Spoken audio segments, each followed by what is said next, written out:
இந்த ரெஸ்டாரண்ட் அது பேர் அணையா அடுப்பு. ஏன்னா என்னோட ஆசை 24 மணி நேரமும் இங்கே சாப்பாடு பண்ணி வர ஜனங்களுக்கு கொடுத்துட்ருக்கணும். நைட் 2 மணிக்கு வந்து இட்லி தோசை கேட்டாலும் பண்ணி கொடுக்கணும். அதனால் அது பேர் அணையா அடுப்புன்னு வச்சுருக்கோம். இப்போ ஓரளவுக்கு எங்களால் அதை பண்ண முடியுது. ஆனால் இது ஒரு அழகான ஒரு இடம். கெஸ்ட் முக்கால்வாசி டைம் இது உள்ளே தான் இருப்பாங்க. இப்போ தான் தோட்டத்துக்கும் அதுலேயும் வயலுக்குள்ளேயும் சாப்பிட போயிடுறாங்க. பட் இதுதான் எங்களுக்கு முக்கியமான ஒரு இடம். இதில் போடுற சாப்பாடெல்லாம் பார்த்திங்கன்னா பாரம்பரியமான சாப்பாடெல்லாம் இதில் பண்ணுவோம். ஒத்தென்டிக்காக, சும்மா பேருக்கு கிடையாது. இதுக்குள்ளே இன்னும் விசித்திரமான ஒரு இடம் இருக்குது. இது உள்ள ஒரு தஞ்சாவூர் பெயிண்டிங்கோட ஒரு மியூசியம் இருக்குது. பார்க்க வேண்டியது.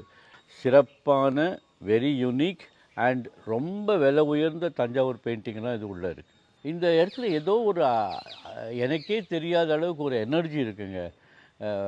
மயில் வரும், மான் வரும், மயில் கூட்டம் கூட்டமாக வரும்.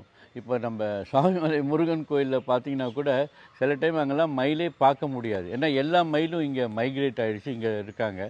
இங்கே வர கெஸ்ட்டும் அவங்கள ரொம்ப மரியாதை கொடுத்து பார்த்துக்குவாங்க. அவங்கள விரட்ட மாட்டாங்க, திரட்ட மாட்டாங்க. கிட்டத்தட்ட ஒரு நாளைக்கு ஒரு அரை மூட்டை அரிசியும் உடச்ச கடலையும் அவங்கள ஃபீட் பண்ணுவோம். எங்களுக்கு இதெல்லாம் தான் ஒரு புத்துணர்ச்சி கொடுக்கும், ஒரு புதிய எனர்ஜி கொடுக்கும்.